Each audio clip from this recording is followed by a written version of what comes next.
Hey guys, Jared James here, and welcome to episode 6 of my podcast, Today with Jared James. Today I want to talk about what to do with your money when you get it. In my previous podcast, I had talked about how to know if you're wasting money. We handled some other money topics, and we'll probably continue to do that because I think it's a topic that a lot of people have a lot of interest in. I also think that money is something that people completely mismanage and don't understand what they have in their hands when they have it and how powerful it can be as a resource.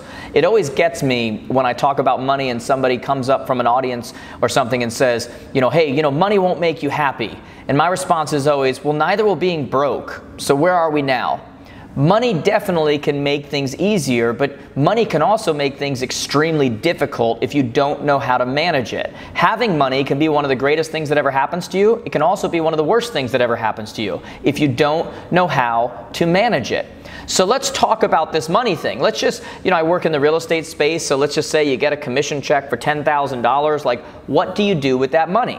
Well, first off, let's talk about what not to do.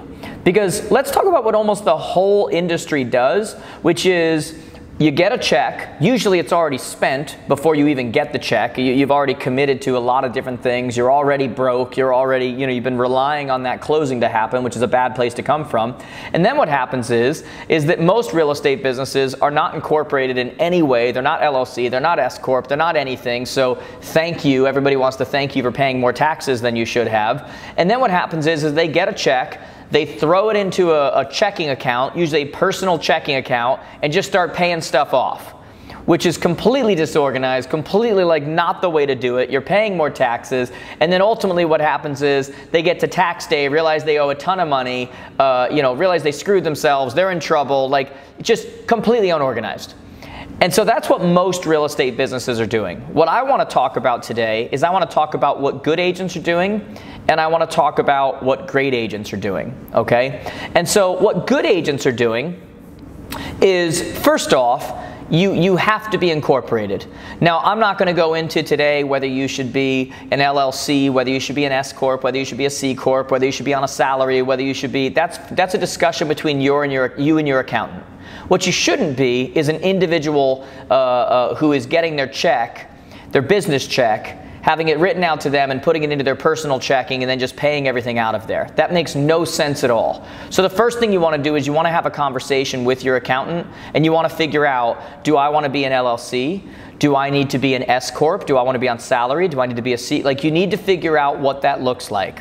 But then what good agents are doing after they do that is they're taking 35% of all of their income. So that would be $3,500 out of that $10,000 check, and you're automatically putting it into a tax account. Okay? It's a separate account that is specifically for your taxes.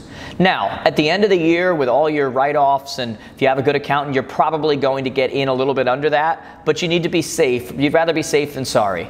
Okay? Nobody loves to be penalized for having a great year by figuring out they owe way more money than they've actually saved. So 35% good agents are putting in a tax account.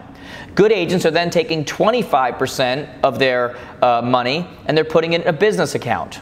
Okay? And that business account is where all of their business expenses are coming out of. All of maybe their lease for their office, maybe their expenses for coaching, maybe their expenses for lead creation, maybe their expenses for their software they're having, their expenses for different people that work in their office. Their 25% are going to that. Now, keep in mind, as I talk about how all these different amounts are going to different places, in today's world that we live in, you can have one bank have a personal, a business, a bunch of different checkings and savings, and you can actually set up rules where a certain percentage of each check automatically go to these other accounts. It's not that difficult. This is the world we live in. It's just leveraging today's technology. Set it up one time, never have to set it up again. So good agents are putting 35%, first off, it goes into the tax account, 25% into their business account, and then the remaining 40% is going into their home/checking account. And that's where they are paying their regular bills. That's where all of your normal, regular, everyday home, groceries, this kind of stuff is happening, right? That's what good agents are doing. Let's talk about what great agents are doing. What great agents are doing is, first off, they're incorporated, like I said, whether that's LLC, S Corp, C Corp, whatever your accountant recommends for you. But what a great agent is doing is they're still taking that 35% that automatically goes into that separate tax account, which is where they're keeping that money to figure out just how much they're going to owe in taxes. They're now taking 25% and they're putting them in a business account, which is going to be your business expenses like we talked about before. They're taking 30%, not 40%. They're taking 30% and putting it into a home/checking account where all of their personal things are paid for, their personal bills, their ongoing family vacations, whatever that may be. And then they're taking a minimum of 10% and putting it into a savings account. And some of you need to go Google what savings is, because that's the first time you've heard that word, savings. They're putting it into a savings account. Now, how are they able to do this? A great budget has a lot more to do with what you spend than what you make. And so you guys know, I mean, I talked about on the previous podcast, I don't want you getting rid of expenses that are absolutely necessary, that make you more money, but a lot of you also are spending money that you don't need to be spending. A lot of you are living lifestyles that you don't need to be living. Have you ever wondered, have you ever found it curious that the same people who are broke when they make $40,000 a year are the same people who are broke when they make $100,000 a year? That the same people that are broke when they make $500,000 a year, that the same people that are broke, they're broke, they're broke, they're broke. The issue is not their income. The issue is the lifestyle that they're living. The issue is them buying into the idea that they have to have the greatest of everything and keep up with everyone, and I need that new pair of jeans, I need to eat out twice a week, I need to go buy coffee every single morning and all throughout the day, I need to be, that's the issue.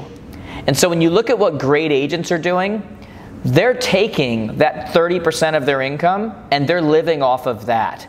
They're creating a lifestyle that allows them to live off of the 30%, so they can put 35% in a tax account, 25% into a business account, and then they're taking that 10% savings. And ultimately what that 10% savings is about, it's not only about peace of mind, because I'm going to tell you right now, no pair of jeans, no meal, no anything ever tasted as good as peace of mind. But they're taking that 10% and they're not only saving it, but what they're also doing now is they're looking at how to invest in the future. And they're looking at what kind of property can I invest in, and what kind of companies can I invest in, and what kind of, whether I want to invest in the stock market, whether I want to. They're looking at their life and not just looking at right now, they're looking at the future. And one of the easiest and best ways to do this is, if you've been selling for a little bit, is to kind of like go and project what you're going to look like over the next 5-10 years. What is the gross minimum income you're going to make? Like, this is how you figure out, how much you need to live, what your lifestyle should be like when you're doing your budgeting. This is what we do with coaching students when they start. What is your gross minimum income? Meaning, what's the least amount possible that you're going to make in the next 5 to 10 years per year? Let's just say it's $100,000. Well, let's say it's $200,000, whatever the number is. What you want to do is you want to take that amount, multiply it times 30%, and say, my personal bills, my personal spending cannot go over that 30%.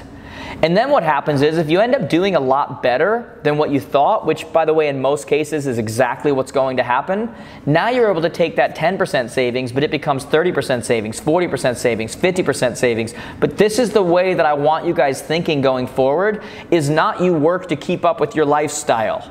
It's the idea that you're setting yourself up for the future, because what did I say before? Nothing tastes, nothing feels as good as peace of mind does.